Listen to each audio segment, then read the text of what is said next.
અમરેલી જિલ્લાના બગસરા શહેરમાં દીપાવલી અને નૂતન વર્ષ અભિનંદનને અનુલક્ષીને સતવારા સમાજવાડી ખાતે એક બેઠક યોજાઈ હતી. તો આ બેઠક દરમિયાન શહેરના વેપારીઓ સહિત વિવિધ સંસ્થાના અધિકારીઓ અને આગેવાનોએ હાજર રહી આવનાર તહેવારો અંગે ચર્ચાઓ કરી હતી. તો આ બેઠક દરમિયાન આગામી 20 ઓક્ટોબર દિવાળી અને 22 ઓક્ટોબરે નૂતન વર્ષની ઉજવવાનું આયોજન કરવામાં આવ્યું છે. બગસરા ચેમ્બર ઓફ કોમર્સ તેમજ તમામ જ્ઞાતિના આગેવાનો અને બગસરા શહેરના આગેવાનોની આજે સત્વરા જ્ઞાતિની વાડીમાં મિટિંગનું આયોજન કરેલ હતું.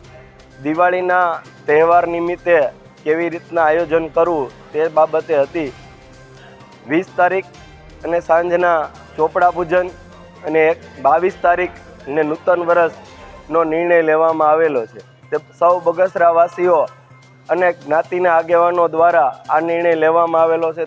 તે મુજબ બધાય ઉજવે એવી અભિવાદન આપીએ છીએ. અશોક મણવર સાથે CN24 ન્યૂઝ અમરેલી.